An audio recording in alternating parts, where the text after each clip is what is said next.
we're looking to fulfil some vacancies that we've got. Emirates is looking to recruit as many pilots as we can. Right now is a great time to join EasyJet, get applications in. We're looking to hire, a lot of pilots this year, next year, the year after. They can also look at flying for business jet, private owners or corporate jets. We've been the trailblazer in setting this up, in the sense that it's been a few years since we've had an opportunity for pilots to change jobs, and also there's now jobs available for newly qualified pilots.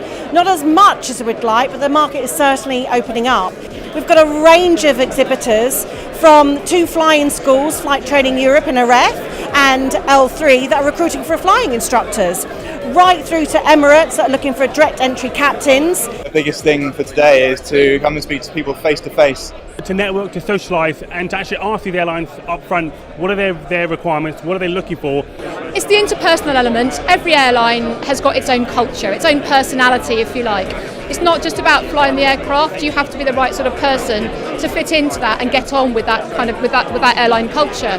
So by being able to come to the event, it gives us the opportunity to meet some of the candidates and potential recruits face to face, but equally it gives them the opportunity to meet us face to face and actually, are we the airline that they want to work for rather than do we want them? We're going to be hiring 1,000 pilots this year alone.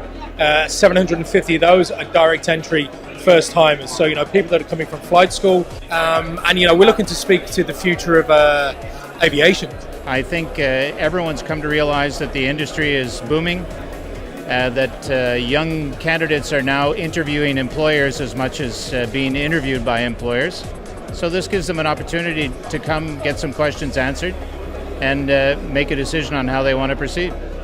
We know we've got hundreds of BALPA members here today that are thinking about a change of career, going to a different airline, and they're getting to speak to those airlines direct and getting honest feedback. But our members are also able to ask some very difficult questions about what their future would look like if they were brave enough to make that decision. So we're really pleased to provide this service for our members of BALPA.